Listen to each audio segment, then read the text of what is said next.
Hello everyone, welcome back to my channel, That Model Railway Guy, and welcome to another review video where today I'm taking a look at a very special model.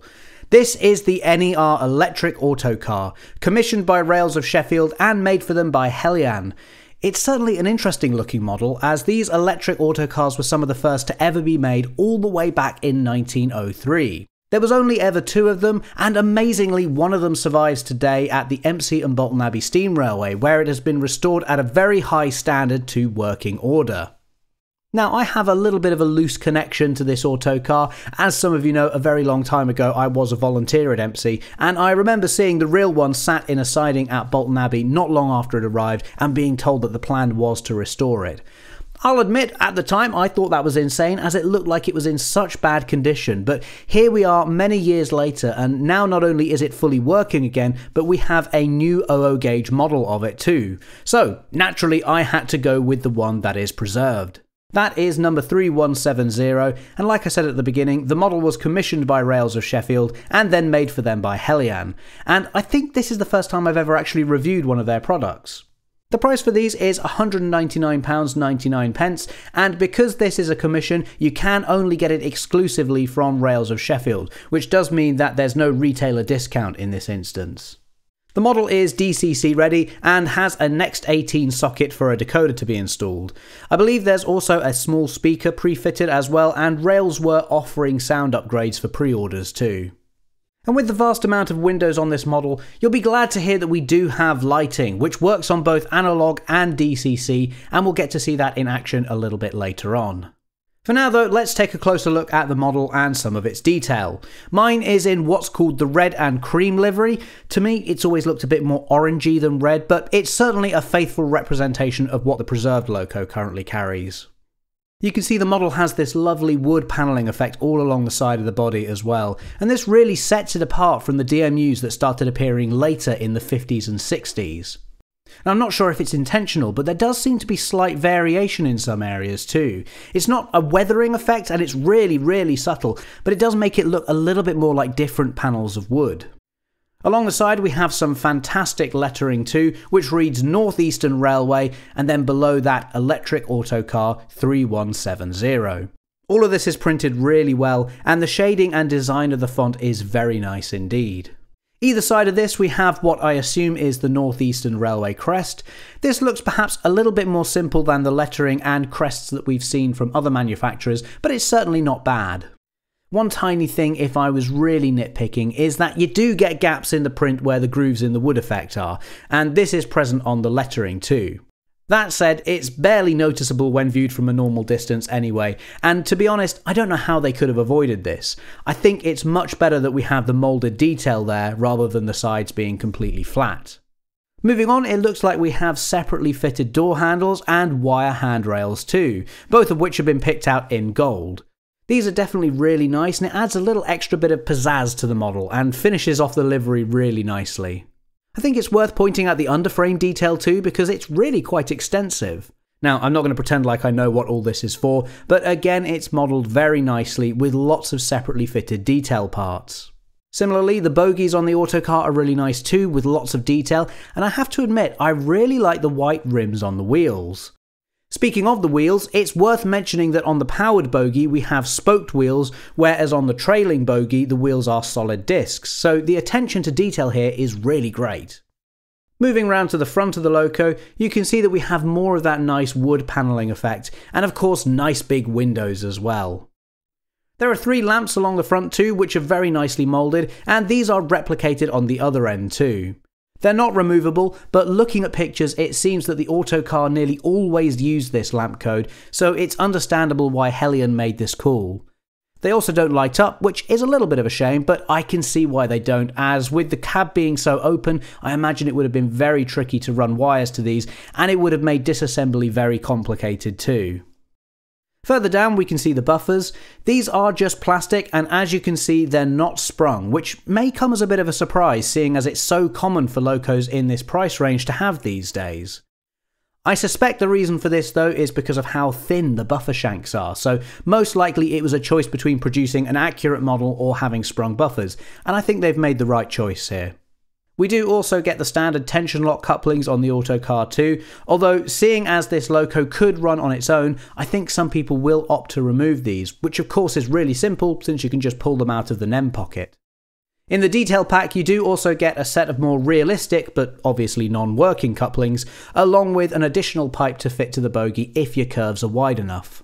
And if you do want to fit those additional couplings, these just simply push into the holes in the centre of the buffer beam, so that's a nice little feature.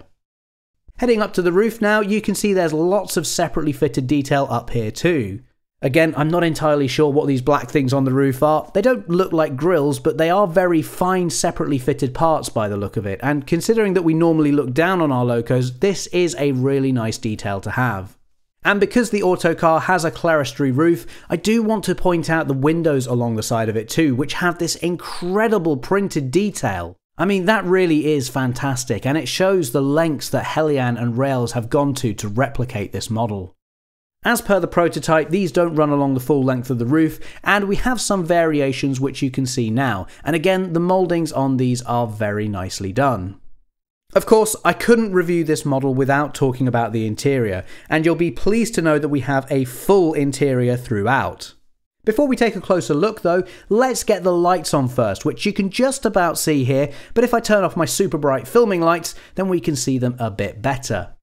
The lights operate on both DCC control, like I have here, and on analog too, although for that they will of course fade in and out as you adjust the speed.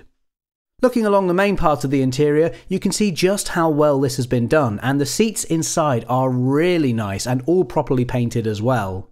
You can't really see it here, but the floor does have an appropriate wooden moulding too, and it hasn't been artificially raised up to fit the motor in, which is absolutely fantastic. The cabs at either end are similarly well detailed too.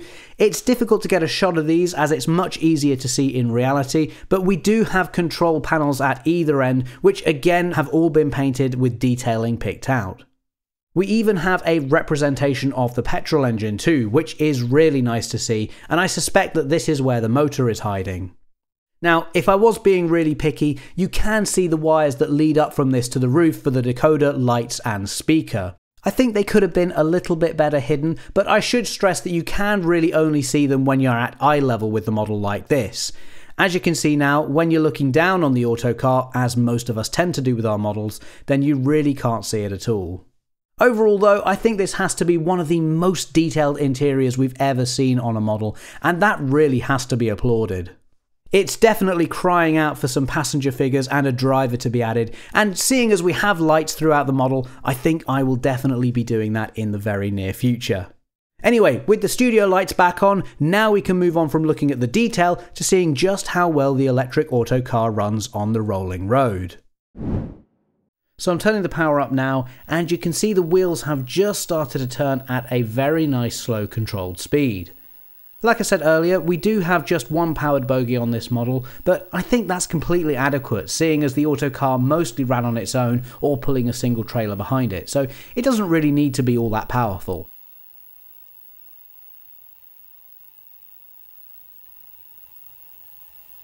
Running at a higher speed now, you can see it's just as capable, and it seems to be geared very nicely as well, so it doesn't shoot off at unrealistic speeds, but it's going to be capable of trundling round a layout at a more realistic pace. And trying it in reverse now, you can see it's very much still the same story with nice smooth controlled running at the slower speeds.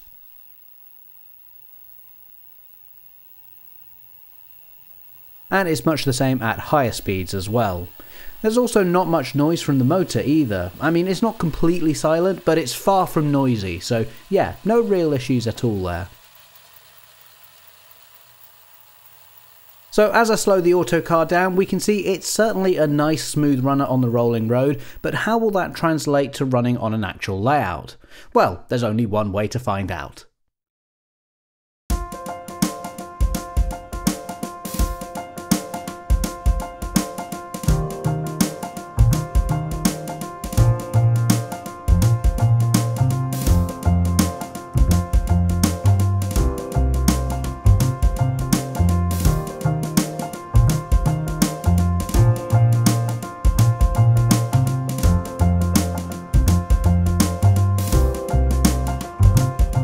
So here is the N.E.R. Electric Autocar on the modular model railway, and doesn't it just look fantastic? I'm running it through platform 2 today, just for a bit of a change, but also to show you that the Autocar does run through all the points without any trouble too. Now, something I haven't mentioned yet is the weight of this loco. Obviously, with the inside of the model being almost fully open, there isn't really anywhere to hide a big metal block like the ones we often see on the inside of diesel locos. That said, the Autocar isn't actually as light as I was expecting. It's definitely got a bit of weight to it, and while the body shell is mostly plastic, the chassis does appear to be metal, which is fantastic. In my opinion, the weight is more than adequate, especially considering as well that this isn't the sort of loco that's going to be pulling really long trains anyway.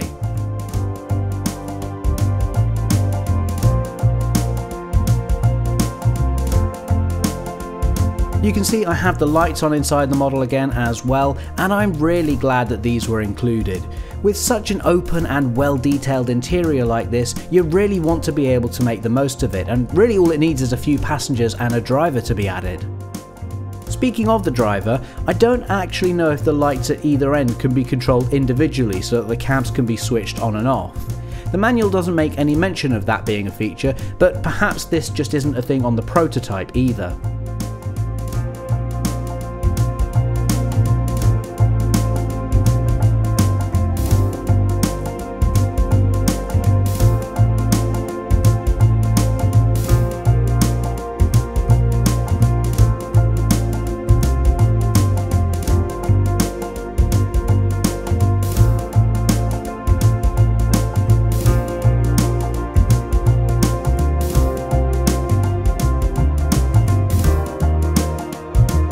So this model may have been a long time coming, but I think it's definitely been worth the wait. It's an outstanding model, and it seems like it's been a big success for both Rails of Sheffield and Heljan. It has to be said that this is a very niche loco, but I do think it really highlights the advantage of having retailers like Rails of Sheffield commissioning models like this. With only 2 of these electric autocars ever made, and only a very small selection of liveries to choose from, it's unlikely that a manufacturer would ever decide to make this model for themselves. But Rails have obviously decided that there is enough of a market to have their own exclusive model, and as we've seen in the past and most recently with the Caledonian 812, it's a strategy that seems to be working. Is the electric autocar going to be for everyone? No. Like I just said, it's a very niche model, and I think for a lot of people it may be hard to justify an expensive loco like this for their layouts. But for those modelling the North Eastern Railway, this will certainly be a very welcome release, and definitely one to add to the collection. I think it will also have certain appeal as a bit of an oddity as well. After all, we've seen models like the W1 Hush Hush or the GT3 be really popular recently, and so for everyone else, the N.E.R. Electric Autocar is a fantastic model to have, and it's definitely something very different.